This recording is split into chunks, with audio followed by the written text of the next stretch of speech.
Welcome back. You are tuned in to Traders Nation. I'm pleased to have with us here today Wendy Northcutt, book author of the Darwin Awards. Of course, Wendy, welcome to Traders Nation. How are you today? Hi, Kurt. Thanks. Good. First of all, I think you're going to be employed forever and ever, including your children, your grandchildren, and so forth, because I just think that stupidity is just going to continue to be prevalent when it comes to man. What brought you to write the Darwin Awards? Well, it's kind of a stress relief because I was really hoping that just because I have to deal with idiots doesn't mean that my kids will have to deal with idiots. They will. They're going to have to. I don't know what it is. Have we evolved from apes at all, or it just seems like some people still are dragging their knuckles? I don't get it. Stupidity is like past common sense into stupidity, and even further. So, what brought you to write it? Well, it was really just a hobby as I was working in the laboratory. It was something that gave me a laugh because we should be getting smarter every generation. We've got people who are doing stupid things and killing themselves. I mean, the idea is theoretically valid. Right. So it was my little hobby on the sideline, and eventually a publisher asked me to write a book, and now I do it full time. Right. Now, it is amazing, and unfortunately, some people actually do end up dying from their very own stupidity, from their own hands, if you will. In fact, I think there's a story in the book, a true story about an Australian, where they found him, his legs dangling outside of his window, and he drowned in his own kitchen sink. Give us the 411 on that, Wendy. Well, this fellow came home late one night, and I guess he couldn't find his house keys, or he didn't want to wake up his wife. For one reason or another, he didn't go in the front door. Right. He climbed into the kitchen window. As he was wedging himself through this tiny opening, he accidentally turned on the kitchen sink water.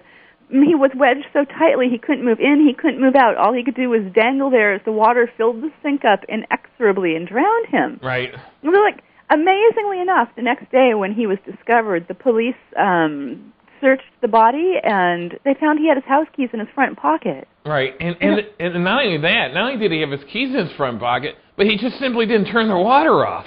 I mean, right? I mean, it's just, yeah. How bad is it? Okay. He basically removed himself from the gene pool. So this is what we call weeding out the herd. And that's chlorinating the gene pool, thinning the herd. Is that what's going on here? So first of all, he had the keys that he couldn't find were in his pocket. Second of all, he didn't turn the water off. I don't know what to really say. Without a doubt, that qualifies for the Darwin Award. Yeah, I mean, there's washing your hair at midnight, and then again, there's... Right.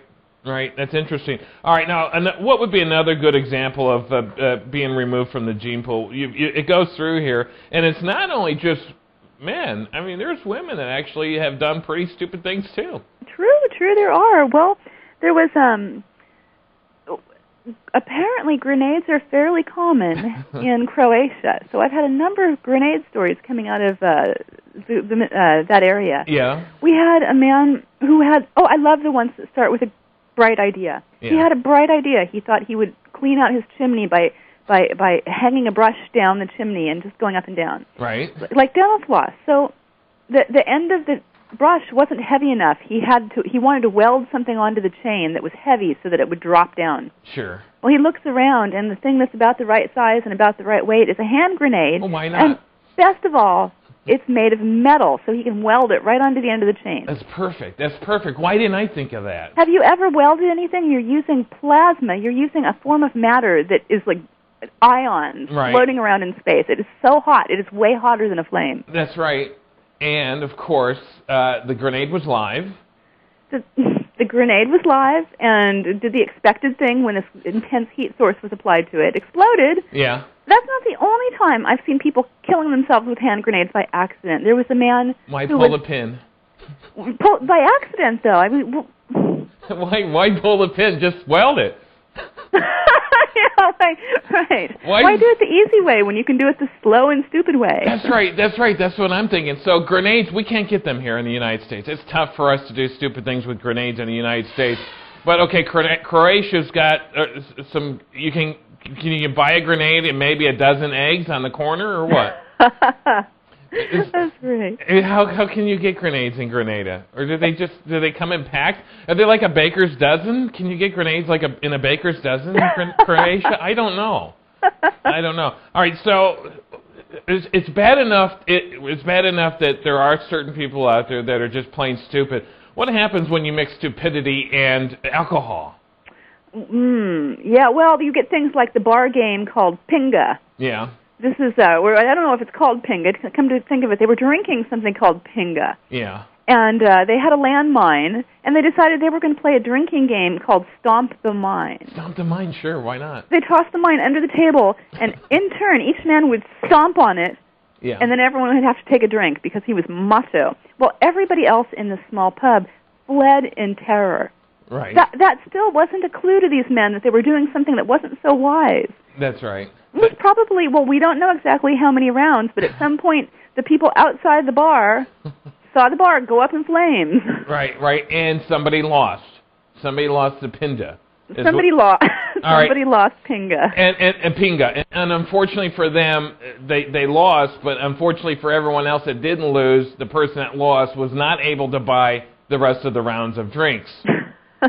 All right, that's interesting. So, it is a rule too that you can't win a Darwin Award if you injure innocent bystanders. So in a way, it was lucky for them that everyone fled in terror. Otherwise, they would have died for no reason. That's right. So what do the bystanders? What do they get if they? What do they get other than a non-award of a Darwin? Do they get something else, or they just get to live another day to find themselves around stupid people the next day? Well, they might get an honorable mention if they're standing around watching something they really oughtn't be, like the, I don't know why, but somehow I keep coming back to grenades today.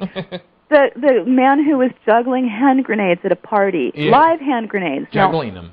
Juggling them to show off. He can juggle. So he had 6 in the air. He was a good juggler. Sure. Well, but he's juggling live hand grenades, and he had people standing around in a circle watching. Right. So in this case, I mean, he pulled the pin.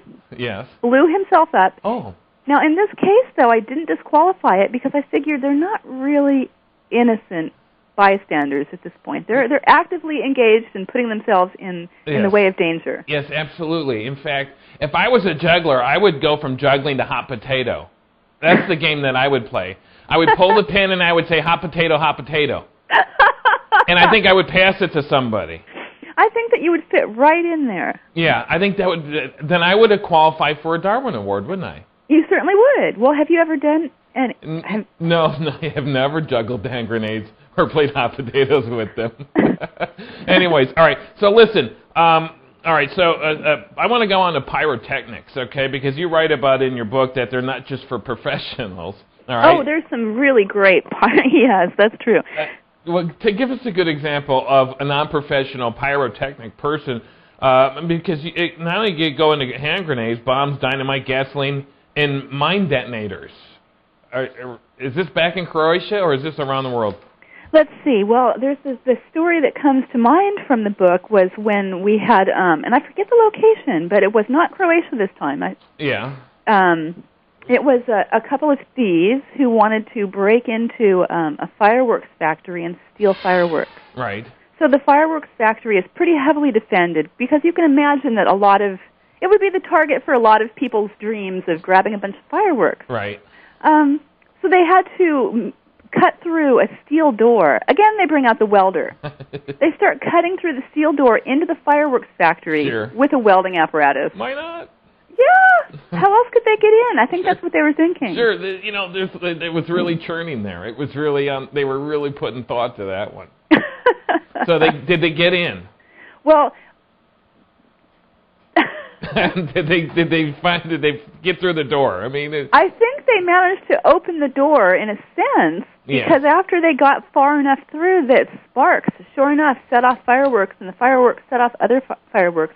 And the chain reaction blew the entire building apart. Right. So I wouldn't say they got in, although they opened the building. Right. And this explosion of fireworks went on for a long time, and it didn't injure any other people, but it injured other buildings in the area. It was humongous. So they couldn't really, they couldn't keep their idiotic deaths a secret. Yeah. Now, Wendy, I can't help but ask: did the breaker-inners, did they manage to survive this ordeal, or? No, they were completely obliterated. They were standing really? at the front door, right. And they probably, what hit me is what they probably thought. All right, hit me with the details on where can we find the Darwin Awards. Of course, you've got www.darwinawards.com. And where can we find the book, The Darwin Awards? Well, Kurt, the stories are all online. I want to say that for the readers who perhaps, don't have the wherewithal to afford a book. Right. But the books are at any store. You go to your local bookstore and support them, or you can go online